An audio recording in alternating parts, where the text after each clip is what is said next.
Buenos días, buenas tardes, buenas noches, cuando ustedes puedan ver este segmento de esta biografía del pensamiento nacional. A todos y a todas.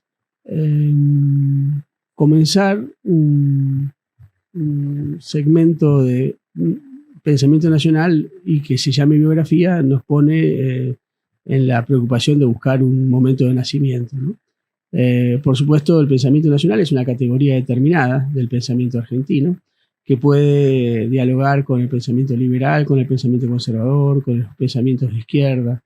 El pensamiento nacional es un tipo de forma de pensar la nación, pensar lo popular, pensar el Estado-nación, que tiene su momento más claro, más fuerte, más importante en la primera mitad del siglo XX, y que a partir de allí se estableció como una forma de pensar el Estado-Nación. Ahora, el problema es dónde colocamos ese inicio, dónde ponemos el origen, dónde nació, ya que hablamos de una biografía, dónde nació el pensamiento nacional. Y es una pregunta que obviamente nos obliga a remontarnos al siglo XIX y pensar eh, cuánto hay en la emancipación nacional, en los escritos de Belgrano, en los escritos industrialistas de Belgrano, en los escritos de Bernardo de Monteagudo, que está exigiendo la independencia y la autonomía de las Provincias Unidas, en los textos de la invitación a la Federación Bolivariana de 1826, del propio Monteagudo, en las cartas de San Martín, en el Plan Revolucionario de Operaciones de Mariano Moreno, ¿no? ¿Cuánto hay allí de temas que van a ir repitiéndose y que van a conformar ese bloque de pensamiento nacional del siglo XX? Digo esto porque el pensamiento industrialista y el pensamiento de la educación pública que plantea Belgrano en 1810 va a ser retomado, sin dudas, por el pensamiento nacional popular de un Manuel Ugarte o de un Arturo Jaureche o de un Scalabrini Ortiz, fundamentalmente en todo lo que tiene que ver con la lógica industrialista de ese Estado, ¿no? Pero también las lógicas autonomistas o independentistas de Monteagudo van a tener una influencia en ese pensamiento de mitad del siglo XX, que tienen una de sus tres banderas en el peronismo, la independencia económica y la soberanía política. Por lo tanto, plantear una biografía del pensamiento nacional sin retrotraerse al siglo XIX, sin retrotraerse incluso a los pensadores, yo diría, de la segunda etapa de la emancipación, que es la etapa del federalismo, ¿no? Pensando en algunos textos de Manuel Dorrego, en algunas invocaciones de José Gervasio Artigas, de Olegario Andrade, con las dos Argentinas, ¿no? El planteo entre el puerto de Buenos Aires y las provincias como dos economías diferentes y también dos formas de pensar la nación y dos formas de pensar el Estado-nación. Y allí habría que pensar seriamente el entramado del pensamiento de la Confederación Argentina, con un Pedro de Angelis, que es el principal intelectual de Rosas, o incluso con el Alberdi posterior a Rosas, que es el gran pensador de la Confederación Urquicista y que va a plantear, sobre todo en sus escritos póstumos, un primer revisionismo histórico y un primer, yo diría, pensamiento con algunas semillas del pensamiento nacional, ¿no? No solamente por el fragmento preliminar al estudio del derecho, donde dice: los argentinos hemos hecho una revolución política, ahora tenemos que hacer nuestra propia filosofía política, ¿no? Entonces, pensar también a Alberdi quizás como que siempre fue un tótem del pensamiento liberal, pero también pensarlo como alguien que puede haber encauzado, sobre todo en sus escritos póstumos. Estoy pensando en Grandes y Pequeños Hombres de Río de la Plata, donde hace una reivindicación del caudillaje y de la democracia popular o el crimen de la guerra. Esos textos que son que están muy en debate con las lógicas del proceso de organización nacional, liderado por Mitre, por Sarmiento y por Angelino. Por supuesto, en José Hernández encontramos también un tutor de ese pensamiento nacional en esa biografía, yo diría, en los momentos de niñez de esa biografía del pensamiento nacional, y José Hernández escribe La vida del Chacho, ¿no?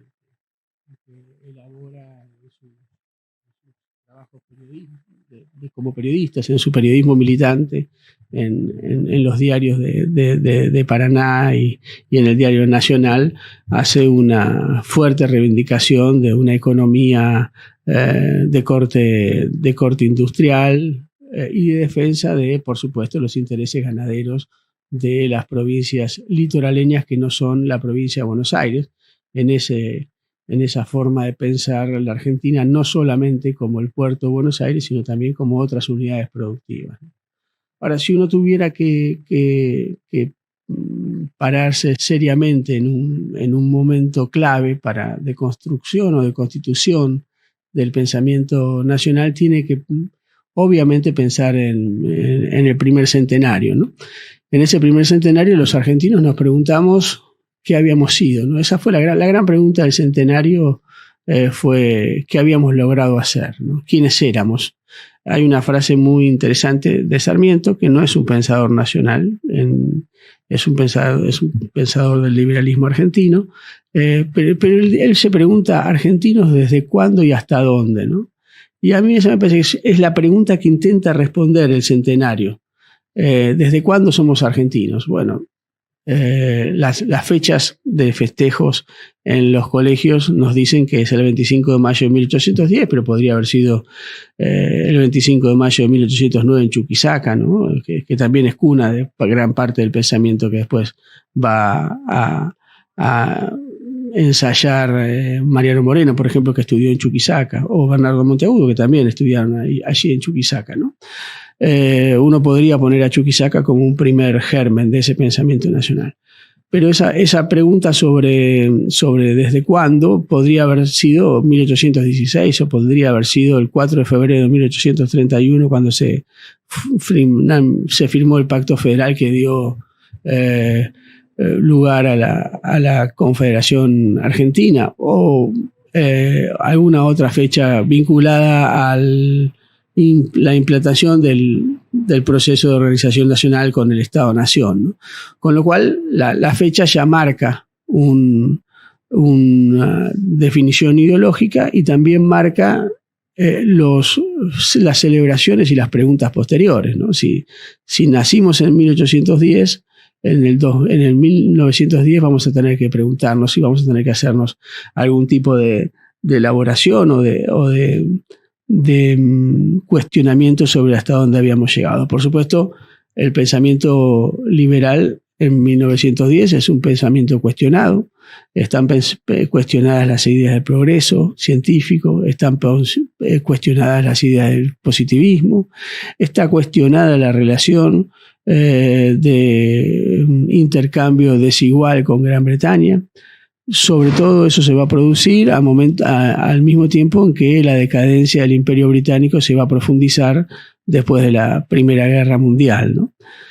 Ahora, digo 1910 porque 1910 es una fecha clave donde alrededor de 1910 se producen una gran serie de debates donde empieza a surgir una palabra que hasta ahora no había surgido con tanta fuerza, que es la palabra nacionalistas, ¿no? Los nacionalismos surgen en esa primera década, y esa primera década es una década de mucha confrontación con el pensamiento liberal tradicional de la Argentina, el pensamiento de Sarmiento y de Alberdi, cierto cuestionamiento a ese proceso que llamamos a partir de la presidencia de Julio Argentino Roca en 1880 el orden conservador. Por supuesto, este cuestionamiento a este orden liberal conservador tiene diferentes formas de pensarse y diferentes formas de traducirse en ese gran momento de 1910, ¿no? Lo que sí encontramos es cierta particularidad. que es ya la palabra nacionalista no está vinculada al proceso de creación de naciones, ya no es el nacionalismo del Partido Nacional de Bartolomé Mitre, sino que es otro tipo de nacionalismo, que es un nacionalismo político, que está vinculado a la idea de que el Estado-Nación tiene que representar o tiene que cumplir con los requisitos de una Argentina o de unas condiciones vinculadas a lo nacional que están por encima incluso de las leyes. Muchos de estos nacionalistas van a plantear que la nación está por encima de la Constitución. Y esto es una diferencia sustancial. ¿Por qué? Porque hasta este momento, yo diría hasta el momento de 1910, la principal característica del nacionalismo constructor de naciones era justamente lo que se conoce como el nacionalconstitucionalismo, es decir, un nacionalismo vinculado a la ciudadanía, al derecho a pertenecer a un Estado-nación, ¿no? Y que eso tenía diferentes formas de aplicación. Uno podía ser argentino, uno podía ser un ciudadano argentino con distintas religiones, con diferentes formas de pensar la política, con diferentes formas de pensar incluso la nacionalidad, tener nacionalidades de origen diferentes, pero bastaba con ser ciudadano argentino para estar dentro de ese artefacto que era el Estado-Nación. Los nacionalistas de 1910 lo que van a agregarle es las cualidades, yo diría, culturales o especificidades del ser nacional argentino. Y es ahí donde la cuestión empieza a complicarse, porque lo que va a ocurrir en ese 1910 es la discusión sobre esa argentinidad y sobre esa construcción cultural de lo argentino. Porque ya no basta con ser ciudadano argentino, sino que lo interesante de esto es que hay que cumplir ciertos requisitos para ser argentino. Y esos requisitos son requisitos culturales. Y vamos a encontrar, yo diría, 4 grandes columnas de interpretación de lo que es la nacionalidad argentina, ¿no? La primera que uno puede encontrar es el nacionalismo que uno puede llamar aristocrático, elitista, oligárquico, que está vinculado a la reivindicación de la Argentina en términos, en la órbita cultural de la estancia, del campo, ¿no? Este nacionalismo el que reivindica el homenaje al gaucho, pero no al gaucho vivo, no al gaucho de las montoneras federales o al gaucho Martín Fierro, en su instante de rebeldía, sino al gaucho Martín Fierro en su proceso de regreso a la civilización, ¿no? Por supuesto, el hombre clave del nacionalismo elitista o oligárquico es Leopoldo Lugones. Leopoldo Lugones escribe varios libros respecto de la cuestión nacional. Por supuesto, La Guerra Gaucha, donde reivindica el lugar del gaucho en la emancipación. Y ya aquí lo que encontramos es que la argentinidad ya no es la ciudad, la argentinidad ya no es la civilización como planteaban los organizadores nacionales, la argentinidad ya no es la ciudadanía dada por la Constitución, sino que la argentinidad es ese proceso de mestizaje que es el gaucho. Uno podría pensar que es un proceso de popularización de la argentinidad, pero es una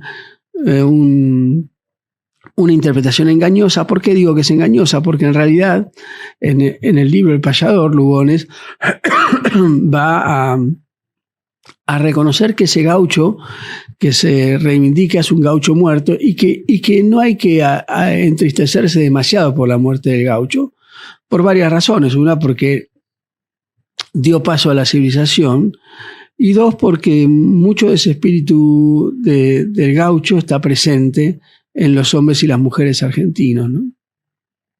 Entonces dice, hay un espíritu nacional, ese espíritu nacional está vinculado al gaucho que ha desaparecido en la historia, que ha muerto en nombre de la Argentina, que ha muerto en la guerra de independencia, que ha muerto en las guerras civiles, que ha sido también, de alguna manera, dejado de lado por el proceso de organización nacional y por la civilización, ¿no? Por el proceso civilizatorio muy fuerte en la segunda mitad del siglo XIX. Ese nacionalismo oligárquico va a tener algunas experiencias vinculadas a los fascismos o protofascismo, diría, de la Europa de la década del 20 y del 30. El propio Lugones, en su texto La hora de la espada, va a decir en 1924, en la ciudad de Ayacucho, cuando se festeja el centenario de la última batalla en el territorio del continente sudamericano, él va a plantear que no hay otra aristocracia que el ejército, que la política se tiene que tomar unas vacaciones de unos 10 años para poder lograr que la Argentina sea una potencia, y que lo que hay que reivindicar son los valores de la fuerza, los valores del orgullo nacional, los valores de la aristocracia. No la aristocracia en términos monetarios o de riqueza, sino la aristocracia espiritual. De todas maneras, Lugones va a apoyar el golpe de Uriburu y va a ser uno de sus principales ideólogos. Parte de este nacionalismo, obviamente, encontramos las experiencias políticas como la Liga Patriótica, que en 1919 participó de las masacres de la Semana Trágica, y en 1922 de los fusilamientos de los trabajadores de la Patagonia. Ahora, creer que la Liga Patriótica era solamente una fuerza de choque es un error. La Liga Patriótica es un lugar donde desfilaron lo más importante de la política, no solamente nacionalistas, no solamente conservadores, sino también radicales, muchos de ellos ministros de Irigoyen. Pero también lo que ocurrió es que la Liga Patriótica tenía una serie de cursos en los cuales enseñó entre comillas, a constituir un núcleo cultural y político vinculado al nacionalismo. De esta corriente se desprende también la experiencia de la Nueva República, uno de los diarios nacionalistas más importantes de la década del 20, que tuvo una fuerte incidencia en el golpe del 30 y en el proyecto neofascista de Uriburu, con sus directores, que eran Rodolfo y Julio Irazusta, los hermanos. Yo diría también allí hay un grupo vinculado a Carlos Ibarguren, algunos intelectuales de mucho prestigio y de alta valoración, alta estima, como Ernesto Palacio. Ernesto Palacio es un caso muy interesante porque va a estar vinculado a este grupo del nacionalismo aristocrático, pero se va a ir desprendiendo poco a poco. Va a tener una experiencia vinculada a cierta admiración por el fascismo, pero se va a ir desvinculando, se va a ir popularizando y finalmente va a ingresar al peronismo y va a tener un fuerte trabajo intelectual dentro del peronismo, no solamente como un revisionista histórico, que lo fue, sino también como un gran teórico del rol del Estado nacional y del Estado nacional y popular, ¿no? Con lo cual, una de las primeras ideas de este 1910 es que los nacionalismos son nacionalismos que están en una relación vincular donde discuten entre ellos, pero que algunos sectores después van a quedarse vinculados al nacionalismo elitista, y otros sectores de ese propio de esa propia forma de pensar el nacionalismo de manera blindada o cerrada van a popularizarse, ¿no? Yo creo que la segunda columna, digamos, que está de alguna manera dialoga con el nacionalismo elitista, pero no lo es lo que Manuel Gálvez llama el tradicionalismo, ¿no? Él dice, Manuel Gálvez, que es un gran escritor, es autor de una biografía magnífica de Rosas, una muy buena biografía de Hipólito Yrigoyen y del propio Sarmiento. Es un hombre que va mutando su pensamiento, que es el autor de Nacha Regules y La Maestra Normal. Son dos obras literarias muy populares, de mucha lectura en el principio del siglo XX. Manuel Gálvez tiene un texto que se llama El diario de Gabriel Quiroga, que es un viaje espiritual de un joven que siente una crisis espiritual por la pérdida de los valores de Occidente y que descubre a lo largo de ese camino espiritual entre 1806 y 1810, el diario de Gabriel Quiroga termina el 25 de mayo de 1910, ese viaje termina con la idea de que gobernar es argentinizar y que lo más importante que debemos hacer los argentinos es tener una vida en función de un nuevo ideal, y ese nuevo ideal es la nación.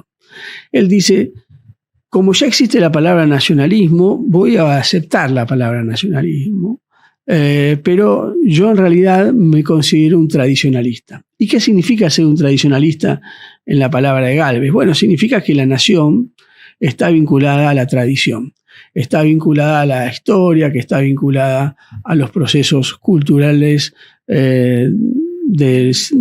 previos incluso a la Revolución de 1810. Dice Gálvez en un pasaje del diario de Gabriel Quiroga que quizás la Argentina se encuentra en las noches de las ciudades de provincia y en la música de los pueblos vencidos, ¿no? Y a mí me gusta mucho esa frase porque pinta cuál es el ideal del nacionalismo galvesiano, que está vinculado a ese tradicionalismo popular, a ese tradicionalismo de los vencidos incluso, que son los pueblos originarios, pero también de las provincias vencidas por Buenos Aires, ¿no? Por supuesto, Gálvez es un hombre que odia el cosmopolitismo, que odia a esa Buenos Aires cosmopolita, que odia a la Córdoba, que dice si Córdoba tuviera mar se independizaría, y piensa que la Argentina está vinculada a ese espíritu de las provincias del noroeste, con su música, con su tradición, con su cultura, ¿no?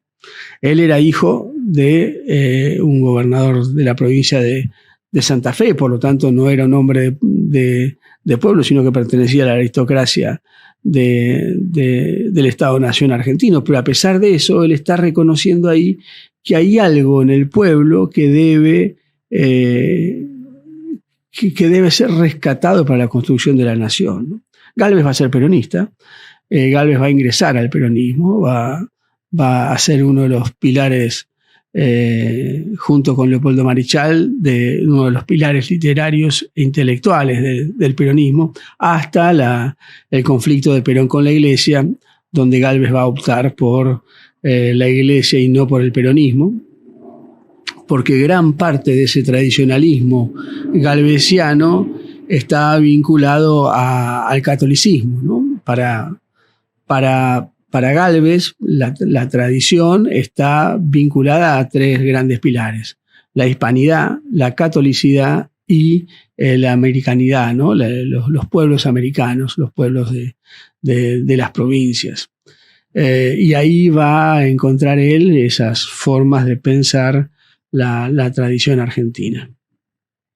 Hay una tercera línea que uno podría encontrar respecto de este nacionalismo del principio del siglo XX, que es el nacionalismo de corte republicano, el nacionalismo uno podría decir más vinculado al pensamiento del radicalismo incipiente. Uno podría pensar ahí en dos grandes intelectuales. Uno es Ricardo Rojas y el otro es Diego Molinari.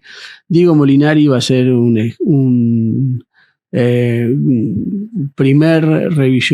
los primeros revisionistas históricos que va a ser diputado del irigoyenismo y después va a ser diputado por el peronismo, por lo tanto, como ven, hay una multiprocesadora en el peronismo respecto de los nacionalismos, porque los nacionalistas de distinto orden pueden entrar o pueden no entrar al peronismo.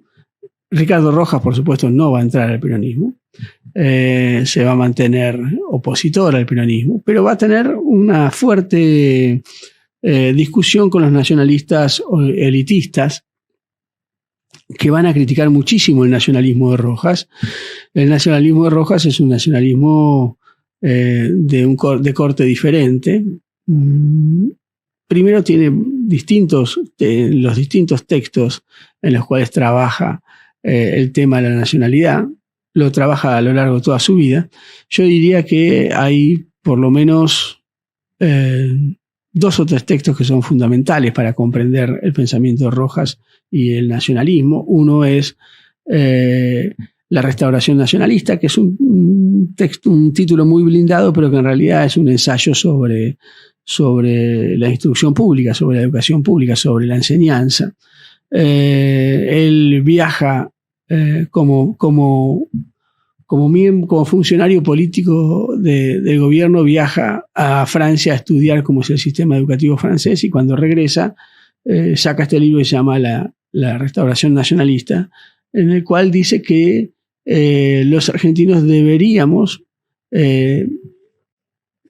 lograr que la enseñanza pública sea menos cosmopolita, sea más nacionalista, que esté vinculada a la enseñanza de la historia, la enseñanza de las costumbres y la cultura nacional, que no debe ser tan internacionalista y que debe estar en contacto con las producciones culturales de Argentina y de América del Sur, ¿no? Ese libro fue muy criticado por el establishment del orden conservador. Sin embargo, Rojas siguió batallando. Años después escribió Blasón de Plata, un texto que intenta interpretar la historia cultural argentina, logrando una síntesis del Civilización o Civilización y Barbarie de Sarmiento, ¿no? Rojas dice que el Civilización y Barbarie es una dicotomía prejuiciosa, que parte de que lo bueno es la civilización y lo malo es la barbarie, y él dice que hay que llegar a una síntesis entre esos dos polos, pero para llegar a esa síntesis hay que, él lo plantea como una superación entre una de las corrientes, que es el exotismo, que vendría a ser lo que Sarmiento llama la civilización, y lo que él llama barbarie, dice, es el indianismo. Y dice, las palabras exotismo e indianismo explican mejor las tradiciones que tienen que ver con el pensamiento occidental europeo y con las tradiciones del indianismo de la voluntad política y el pensamiento de los pueblos, no solamente los pueblos originarios, sino de el resultado cultural del criollo y del mestizaje, ¿no? Entonces dice, entre estas dos grandes tradiciones, la tradición del pensamiento europeo del siglo XIX y la tradición del pensamiento del pueblo argentino, situado en Latinoamérica, situado en su mestizaje, situado en su historia, debe surgir un momento de síntesis, y ese momento de síntesis es lo que significa el Blasón del Plata, es decir, los ideales de la Revolución de Mayo. Dice, en la Revolución de Mayo coincidieron el pensamiento europeo occidental y la voluntad de los pueblos americanos, y fue el momento más brillante de la historia Argentina. Después ese blasón se olvidó y nos separamos entre estas dos grandes tradiciones, ¿no? Rojas dice con un poco de ingenuidad, es cierto, pero con algo de belleza, dice que la grandeza de la Argentina va a producirse el día que esas dos grandes tradiciones se encuentren, el día que esas dos grandes tradiciones dialoguen y el día que esas dos grandes tradiciones dejen de intentar excluirse unas a otras, ¿no? Por supuesto, el desafío de Rojas está todavía presente. Yo diría que todavía está abierto ese desafío. Él escribe un libro más, que es Eurindia, que él cree que es como debe llamarse el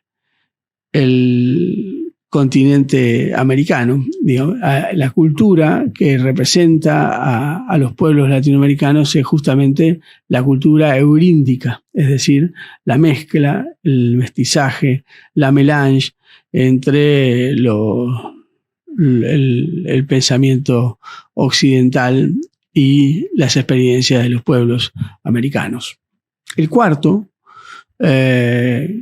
La cuarta línea, digamos, de interpretación del nacionalismo es lo que yo llamaría el pensamiento proto-nacional y popular, que es el de Manuel Ugarte. Manuel Ugarte, en mi opinión personal, es el verdadero padre del pensamiento nacional y popular.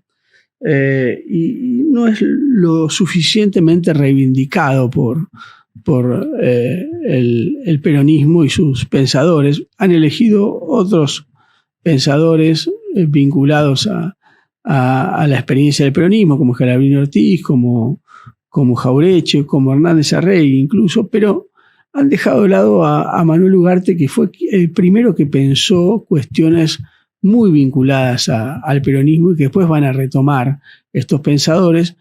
Y que por alguna razón en especial no lo incluyen en el panteón de los grandes pensadores de lo nacional y popular, cuando en realidad es el que primero comenzó a hablar en estos términos, ¿no?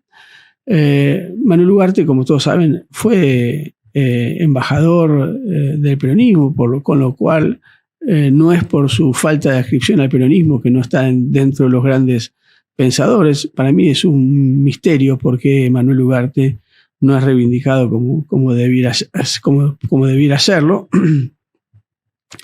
Manuel Ugarte tiene varios textos. Primero es el autor del nombre de Patria Grande para América Latina. El primero que habla de la Patria Grande es Manuel Ugarte, que descubre en sus viajes por América Latina, descubre que los pueblos latinoamericanos tienen mucho más en común de lo que creían, que no es solamente la lengua, no es solamente la religión, sino la historia común y sobre todo los problemas comunes, los enemigos comunes. Manuel Ugarte es el primero que comienza a hablar de una transformación en el rol de Estados Unidos, ya no como hermano mayor o líder de las revoluciones, sino también como un peligro de subjugamiento para los países sudamericanos. Manuel Ugarte era militante del Partido Socialista y renuncia al Partido Socialista con una carta en la cual explica que en los países latinoamericanos la contradicción fundamental no es la contradicción entre capital y trabajo, sino entre países desarrollados y países no desarrollados. Y él aboga por una conciliación de clases donde se pueda llevar adelante un desarrollo industrial que permita, en todo caso, mejorar las condiciones materiales de vida de la población. Iba a decir entre las ideas de humanidad y la idea de nación, yo prefiero la idea de nación. Entre la idea de conflicto de clases y de colaboración de clases, yo elijo la colaboración de clases. Yo soy, por sobre todas las cosas, argentino, yo defiendo el ejército, yo defiendo la religión. Y en esa renuncia al Partido Socialista va a ir conformando una serie de principios y valores que después van a ser muy retomados por el pensamiento nacional y popular que vamos a ver en el segundo módulo de esta charla.